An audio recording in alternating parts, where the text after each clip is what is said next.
I grew up as a Methodist. My mom laid a really good foundation for us, and I was very involved in church and youth group. But then in high school, to fit in, I wouldn't tell them that I was going to church or to a youth function, and I would just say, oh, my parents are really strict and they don't allow me to go out and party and that kind of a thing. Then just going off to college, still having questions and getting in with the wrong crowd and drinking and partying and those kinds of things in college just led me further and further away. Then meeting someone in college and living a sinful life, and after a few years we finally got married, but were married only for a very short time, and by then we were facing bankruptcy and a lot of fighting. And when we finally split up, the enemy just kept telling me things like, well, if you divorce, that's a sin and God will never love you, and because God doesn't love you, no one will ever love you.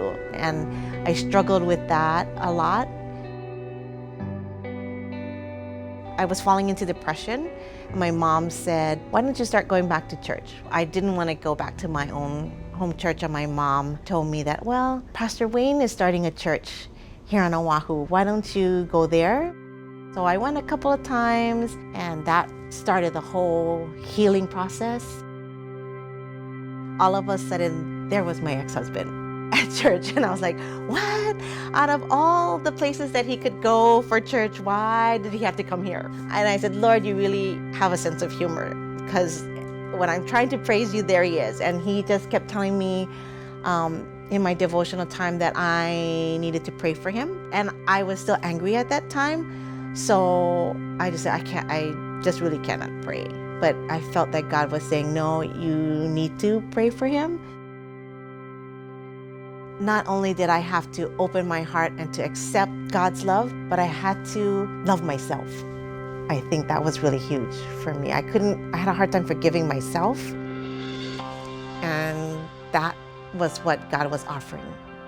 Building that relationship with God really helped me to heal and to choose to be thankful for everything that he gave me. Like, he helped to take that debt away. I never thought it was so huge, and I thought there was no way that I would be ever able to pay that all off. And he just provided finances, he provided a good job and then a better job. And then he gave me this wonderful husband that I never thought, there was a list of what I wanted for my husband, and he didn't fit most of those things, but God, knows better than we do.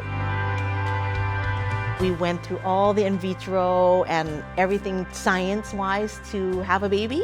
The in vitro doctor said, well, you're not going to be able to do it on your own. You're an older couple, and we accepted that. We said, okay, then maybe that's God's plan for us. But I still felt in my heart that God had placed that promise to me that he was going to give us a child.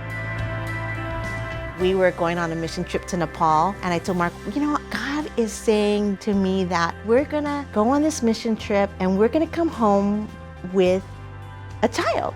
We went to the orphanage, and all the kids were older and didn't speak much English, so I thought that would be hard to bring them to America. But when we got home, I couldn't get over the jet lag, and the food wasn't settling in my stomach. I had one home pregnancy test left.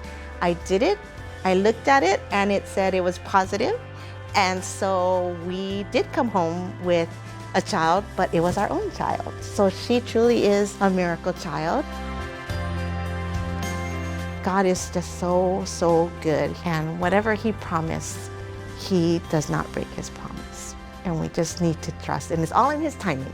And even if things don't seem to be going the way I want them to go, I know that I can trust him to make it good all in the end. Jesus gave his life so that we wouldn't have to suffer like he suffered, that we could be covered with his love and know that it's going to be all right. No matter what we did, he's going to forgive us. And no matter how many times we do it, he still forgives and loves us. And that is how great his love is for us.